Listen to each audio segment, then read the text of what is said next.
Welcome to the Explainer. Today, we're doing a real deep dive into the opportunistic pathogen Serratia marcescens.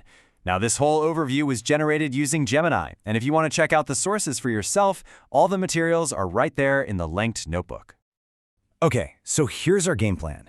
We're going to trace the incredible journey of Serratia marcescens, starting with its pretty surprising history.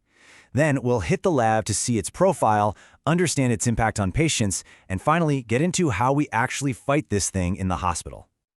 You know, the story of Serratia marcescens is, well, it's a powerful cautionary tale for all of us in microbiology. It really shows how our view of a pathogen can just completely flip over time. Now, this is where it gets fascinating. Think about it.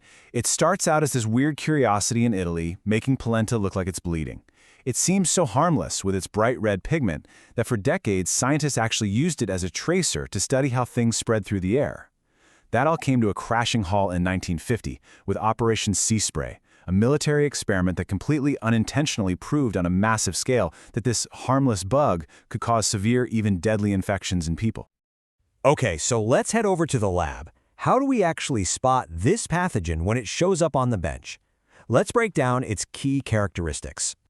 On the bench, it's your classic gram-negative rod. You'll see these nice cream-white colonies on blood agar, and on a McConkey plate, it's a non-lactose fermenter, so you get those telltale pale colonies. And that famous red pigment it's known for, prodigiosin? Well, you're actually not going to see it that often in clinical isolates, especially not when you're incubating at body temperature 37 degrees Celsius.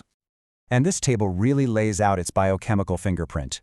Being oxidase negative puts it right in the Enterobacterialis order. No surprise there. But here's the real clincher for a quick presumptive ID.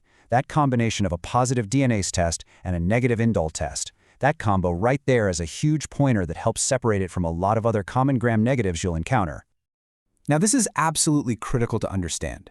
Serratia marcescens comes to the party already armed. Even before it picks up any resistance plasmids, it has this formidable intrinsic resistome.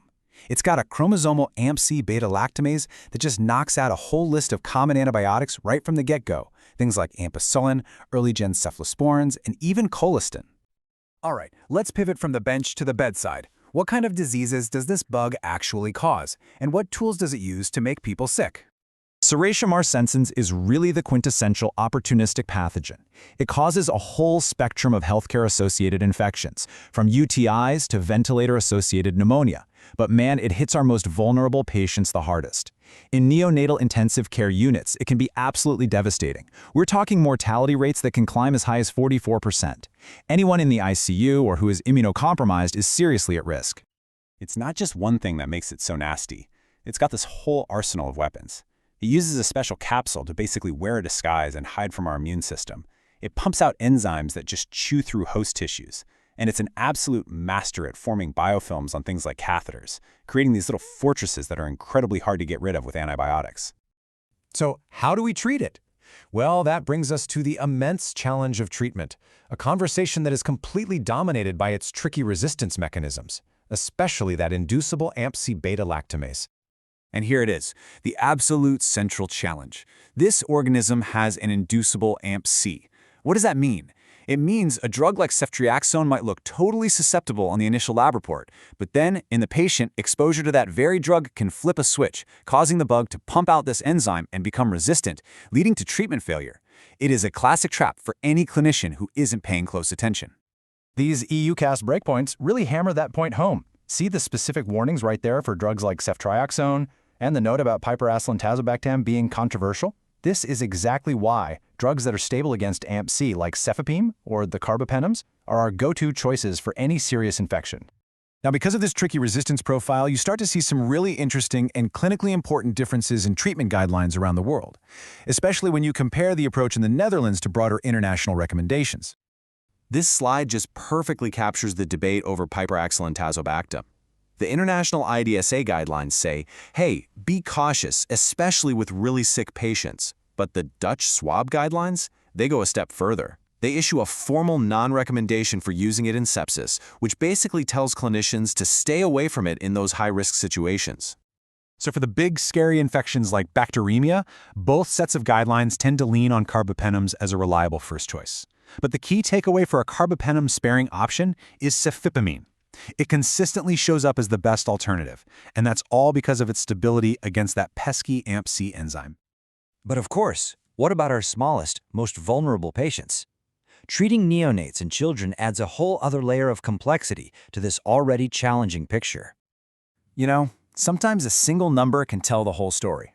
Look at this. For a newborn baby with Serratia Marcescens meningitis, we often have to double the dose of meropenem, all the way up to 40 milligrams per kilogram. Why? Because it's absolutely critical to drive enough of that drug into the central nervous system to wipe out the infection. The stakes are just that high. And dosing in neonates is anything but straightforward. It's not a one-size-fits-all situation.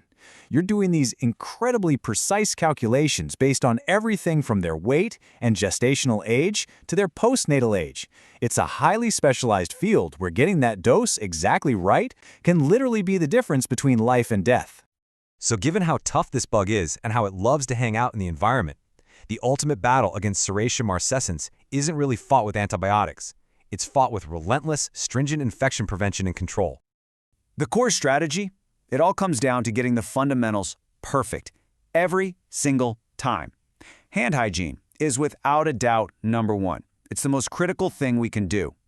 After that, it's about strict contact precautions and meticulous cleaning, especially of all those moist spots like sinks and drains, where this bacterium loves to hide. And when an outbreak does happen, you have to hit it with a bundled response, and you have to do it fast. You start by screening to find out just how big the problem is. Then you investigate, using tools like whole genome sequencing to find the source. And then you lock it down with a strict bundle of control measures to stop it in its tracks. In this quote right here, it gets to the absolute heart of the matter. Often, Serratia marcescens is just sitting there quietly living in the hospital environment. The outbreak doesn't start because a new strain is introduced, it starts because of a simple lapse in practice, a moment where someone forgets hand hygiene that allows that hidden reservoir to grow and spread. So at the end of the day, Serratia marcescens is this powerful, constant reminder of the critical link between the hospital environment and patient safety. It demands our unwavering vigilance.